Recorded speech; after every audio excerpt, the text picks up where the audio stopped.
I never thought I'd be telling this story, but here we are, and it all started on what should have been a normal, quiet morning in a neighborhood I thought was safe. Three men put their hands on my wife in our own driveway, and what they didn't know was that I wasn't the kind of man to stand by and watch. I'd served my time in the Army, spent more than a decade overseas in some of the worst places imaginable, and I came back home thinking all I wanted was peace. But when somebody threatens my family, that soldier in me never really leaves. We bought our house a few years back, nothing fancy, 12-car garage, a corner lot, trimmed hedges, just enough space for my wife to plant her flowers and for me to finally relax after years of deployments. My wife, Claire, had dreamed of a place like this since the day I met her. She wanted her roses, her small vegetable garden, a little patio where she could sip coffee in the morning without a soul bothering her. I wanted the same thing: quiet, stability, a place where neighbors nodded politely but mostly kept to themselves. And at first, that's exactly what we got. The Homeowners Association was just background noise at first. They'd send out a newsletter every month, make some suggestions about trash bins and lawn care, nothing out of the ordinary. But all that changed when a guy named Martin Rhodes got himself elected HOA president. He was one of those men who wore power like a cheap suit, loud, arrogant, insecure, the kind who barked rules to make himself feel taller. Almost overnight, the neighborhood shifted. Suddenly, we had new guidelines, surprise inspections, and this still makes me laugh if it weren't so pathetic: enforcement officers. Three guys in matching polo shirts, walking around with clipboards and cheap sunglasses, strutting like they were Marines on patrol. They weren't protecting anyone. They were harassing people. I caught them once peering through a neighbor's side gate, snapping pictures of a recycling bin that wasn't aligned properly. Another time, I saw them leaning over into an old widow's porch, scribbling something down like her rocking chair was a crime scene. Folks grumbled, but no one wanted to stir the pot. And honestly, neither did I. I'd had enough confrontation for one lifetime. Claire and I just kept our heads down until the morning those men cornered her. I was on a work call in the living room when I heard raised voices. At first, I thought maybe it was kids arguing out front, but then I heard Claire's tone: confused, defensive. I stepped outside and froze. She was backed up against our car, three men standing around her like wolves. One was waving a pamphlet in her face, another pointing at the hanging baskets she'd put up last spring, calling them a safety violation. She was trying to explain, asking questions, and they didn't like that. One of them, a stocky guy with a shaved head, shoved her just enough to make her stumble. I swear, in that moment, everything in me switched. I dropped my phone right there on the porch and walked down the steps with the same calm I used to walk off an armored truck in the middle of a firefight. One of them barked at me, "Sir, step back. This is official HOA business." I remember the exact words I said, quiet but cold. "Buddy, you just made it my business." Wrong wife, wrong driveway, wrong man to push today. The guy with the clipboard tried to puff up his chest, telling me Claire was being uncooperative. Before he could finish, I grabbed his wrist mid-gesture, twisted, and watched the clipboard clatter to the pavement. He yelped, and his buddy lunged at me, accusing me of assaulting an HOA officer. That was the last thing he managed to get out before my elbow met his jaw. He dropped like dead weight. Claire shouted my name, not out of fear, but to warn me, because the third guy had swung at me from behind. I ducked, pivoted, and drove my knee into his ribs so hard, he went down gasping like a fish on a dock. These weren't trained men.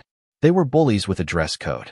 Two of them were groaning on the ground, and the one still standing stumbled back, pulling out his phone. "I'm calling the cops," he stammered.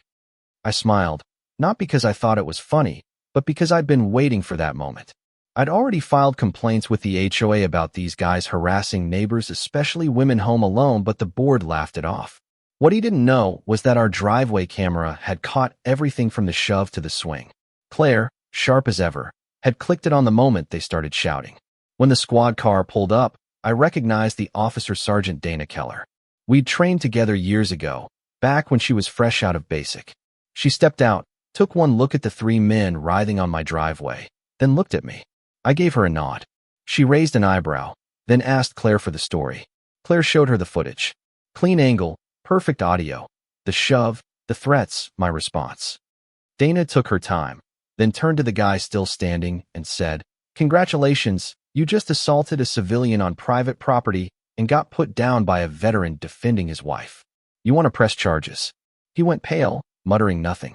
Just then, Rhodes himself pulled up, storming out of his shiny SUV, barking about HOA jurisdiction. Dana didn't even blink. Sir, this is a criminal investigation now. Sit down before I find you a chair in the back of my cruiser. The look on his face, I'll never forget it. By sunset, someone had leaked the footage to the neighborhood forum. The headline was brutal. HOA goons attack woman, get flattened by her husband. Comments exploded. Turns out we weren't the only ones. One neighbor admitted the same men had threatened to fine her grandmother for keeping a flower pot on the porch. Another said they demanded cash on the spot to avoid citations. The entire street was on fire with stories that had been buried under fear. The next morning, 2 of the enforcers were served restraining orders. The one who shoved Claire got charged with assault. And me? I started writing my civil suit trespassing, harassment, emotional distress. It wasn't about money. It was about putting everything on the record so these guys couldn't keep hiding behind clipboards and polos. Rhodes panicked. He called an emergency HOA meeting that same week. I didn't bother going, but Claire did, and she didn't go alone. She walked in with Dana at her side and a folder thick with statements from neighbors. She read them out loud one by one. The single mom who got threatened over a stroller, the elderly man told he'd be fined for a cracked driveway he couldn't afford to repair, the young couple whose backyard barbecue got reported as a violation. People stood up, shouting, demanding answers. Under that pressure, Rhodes resigned right there in front of everyone. The board collapsed, and a county auditor got brought in. What they found? Tens of thousands of dollars in fees, with no record gone, unaccounted for. That night, Claire and I sat on the porch with our tea. She leaned over, gave me that look, and said, "You didn't even break a sweat." I laughed. I told you, I may mow lawns now, but I'm still that guy when I need to be. 2 days later, one of the Mont 1 who had swung at me came limping up to our door with a handwritten apology. I took it, nodded, and later that night Claire tossed it into the fire pit. Some things don't deserve to be kept. You know, I've thought about that morning a lot since.